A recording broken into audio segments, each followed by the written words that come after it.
Bonjour à tout le monde. Dans cet exercice, on a deux droites, D et delta.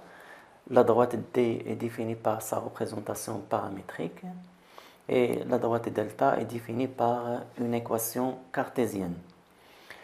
Première question, donnez un point A qui appartient à la droite D et un point B qui appartient à la droite delta. Bien sûr, on doit déterminer leurs coordonnées. Deuxième question, montrer que D, les deux droites D et delta sont séquentes. Et troisième question, déterminer les coordonnées du point d'intersection de D et delta.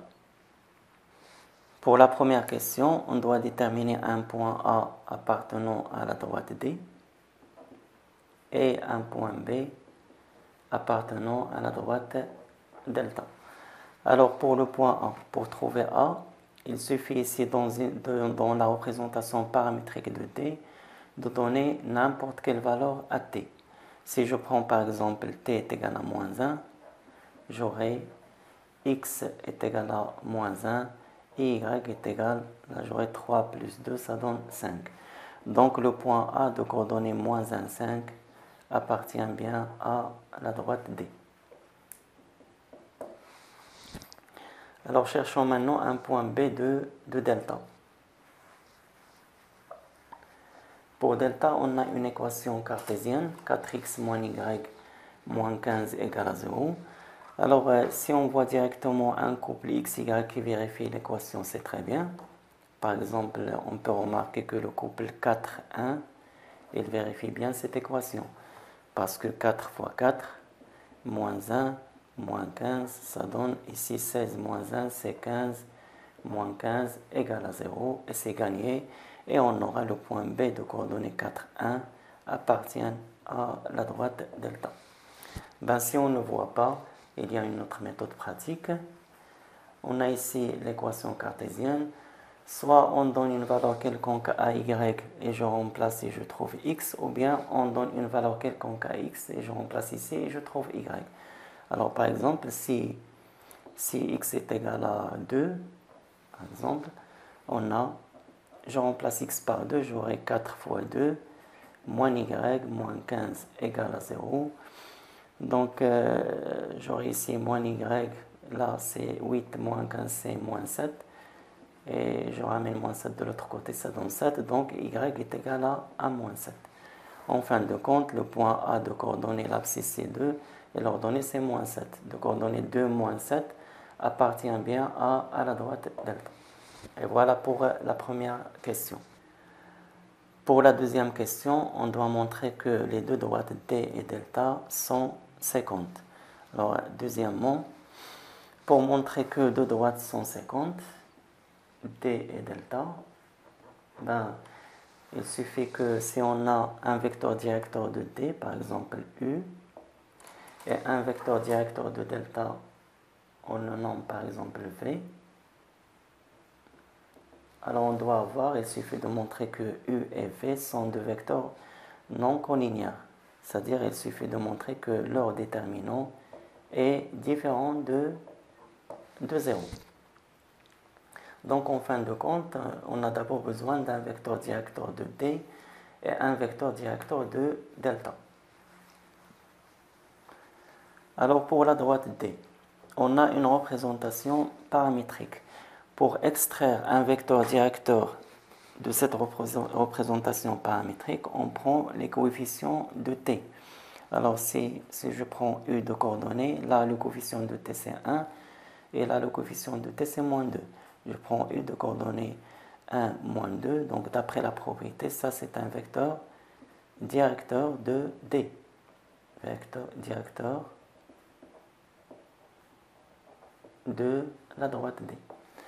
Et pour la droite delta, on a une équation cartésienne. On sait que, en général, si AX plus BY plus C est égal à 0, équation cartésienne d'une droite, alors le vecteur V de coordonnées moins BA, ça représente un vecteur directeur de cette droite-là. Donc, dans notre cas, d'après l'équation de delta, on a V de coordonnées là qui joue le rôle de petit a c'est 4 et le petit b c'est moins 1. moins B, ça donne moins 1, c'est 1, et A, c'est le 4. Donc c'est un vecteur directeur de delta. Et maintenant, il reste à calculer le déterminant de U et V. Donc pour le déterminant de UV est égal. En colonne, je commence par les coordonnées de U, c'est 1, moins 2, et là, les coordonnées de V, c'est 1, 4. Est égal 1 fois 4, c'est 4, moins 2 fois 1, c'est moins 2, moins 2, ça donne plus 2, égale à 6.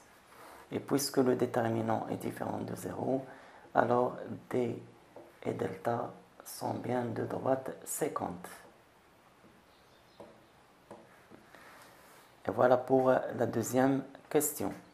Pour la troisième question, on doit déterminer le point d'intersection des deux droites D et delta.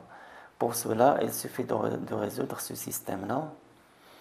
Il est composé de la représentation paramétrique de D, x est égal à t, je vais l'écrire en ligne, et y est égal à 3 moins 2t, et de l'équation cartésienne de delta, c'est 4x moins y moins 15 égale à 0. Alors, pour résoudre ce système-là, il suffit de remplacer x ici par sa valeur qui est t, et remplacer y ici par sa valeur qui est 3 moins 2t, et puis chercher le t dans la deuxième équation. Donc, en fait, on a S est équivalent à. Je conserve les deux premières équations, x est égal à t, et y est égal à 3 moins 2t, et je remplace ici. J'aurai 4 fois t, moins, entre parenthèses, 3 moins 2t, moins 15, égale à 0. Donc après, j'écris ici, bon, je n'ai pas besoin de ça pour le moment. Alors le système devient x est égal à t, et y est égal à 3 moins 2t, et là j'aurai 4t, là j'enlève les parenthèses, moins 3 plus 2t, moins 15, égale à 0. Donc le système est équivalent à x est égal à t, et y est égal à 3 moins 2t, et là j'aurai 6t, là moins 3, moins 15, moins 18, de l'autre côté ça devient 18. Donc en fin de compte, j'aurai t est égal à 18 sur 6 est égal à 3, et je remplace ici. Donc x est égal à 3, et y est égal à 3 moins 2 fois 3, c'est 3 moins 6, c'est moins 3. Donc en fin de compte, le point K de coordonnées moins 3, 3 moins 3, parce que x est égal à 3, y est égal à moins 3, c'est le point d'intersection de t et delta. On peut écrire t interdelta est égal au singleton K de coordonnées 3, moins 3. Eh bien, merci pour votre attention, à bientôt et à la prochaine.